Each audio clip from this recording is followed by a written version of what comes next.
Assalomu alaykum, hurmatli tadbirkorlar, fuqarolar. Bugun mana bankimizda uchrashuv. Bunda mijozlarimizni bank mahsulotlari bilan tanishtirish hamda bankda bo'layotgan o'zgarishlar, yangiliklar, shuning bilan birgalikda sizlarni muammo va takliflaringizni o'rganish bo'yicha prezidentimizning tashabbuslari bilan uychi zardo'r tajribalari bu. O'shanga asosan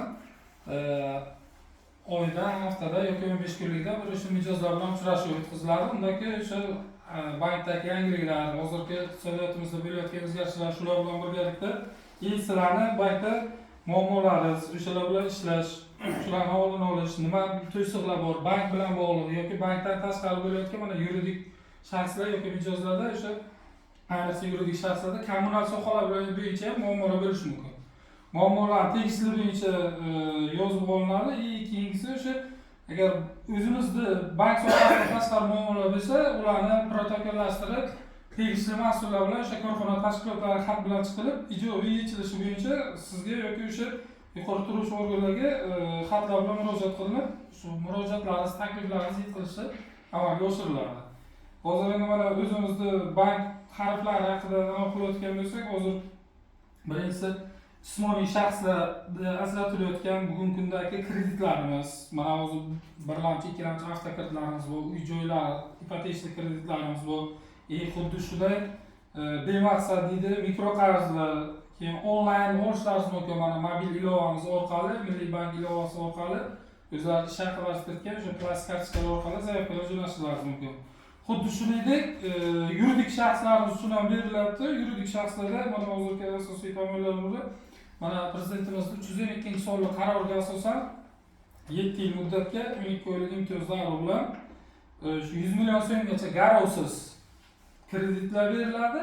O'zi maksimum 300 million so'm bo'lsa 100 milliondan ziyodasiga garov taqdim qilish kerak. Normal ko'chmas mulk yoki ko'char mulk taqdim qilgan holatda olishlari mumkin. Uni foiz stavkasi 21% dan 21 oy imtiyozli davr bilan 7 yil muddatga beriladi. Bunga asosan o'sha ishlab chiqarish, xizmat ko'rsatish uchun asbob-uskunalar, o'shanda foydalanadigan mahsulotlarni olishlaringiz mumkin. Xuddi shuning bilan birgalikda 1,5 yillik aylanma mablag', ya'ni siz savdo-sotiq yoki ishlab chiqarish bilan shug'ullansangiz, unda 1,5 yil muddatga 21% dan olishingiz mumkin. Mahsulotlar, ya'ni xomashyo sotib olishingiz uchun.